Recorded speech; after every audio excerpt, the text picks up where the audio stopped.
Gold FM is #1 here in Sigatoka. Gold FM is our favorite radio station here in Lautoka. Gold FM is #1 in Nel. I love listening to Gold FM in Ba. We love listening to Gold FM, only the classic hits here in Suva.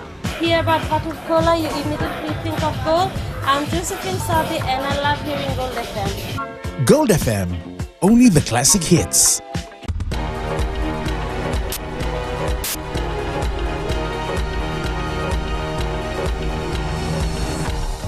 Ni sambola sai koyongo na vakaleleka ni nonda itugutuku.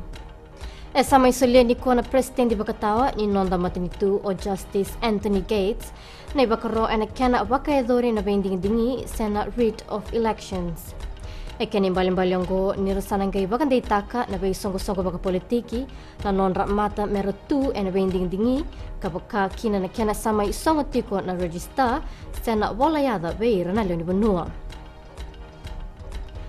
SCBN indraw na leoni banua erang walayani kina vei banua iso kapaka idoritiku kina na walayada ni leoni banua ena kena sama isongo ni kua.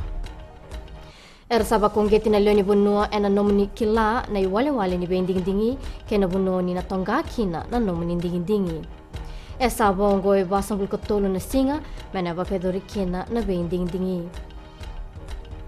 Pagkaritang natambana ni labo ni nonda matinitu, ni tumbun day toka ng bulan ni rao kaba kay labo ni nonda matinitu. E kana buni bola tunday ni minisitiri ni labo, e na por karamo na for the record, ni sang ni dondono na itugutuku era kadibakatiko na bay songo-songo baka politiki, e na rao kaba kay labo ni matinitu. Tukuna o wanggambada ni namaki na tumbu me 3.8% kana rawati e na mbakiongo. Kinigito, esa may songo ni kuwa na sota-sota ni Commonwealth Games may sikotelandi.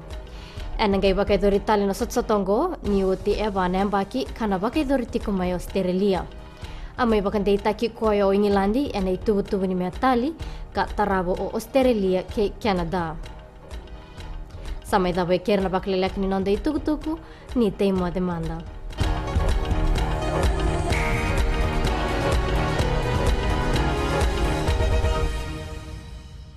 Gold FM is #1 here in Sigatoka. Gold FM is our favorite radio station here in Lautoka. Gold FM is #1 in Nel. I love listening to Gold FM in Ba. We love listening to Gold FM, only the classic hits here in Suva. Hear about bottled cola, you immediately think of gold. I'm Josephine Sabi and I love hearing Gold FM. Gold FM, only the classic hits.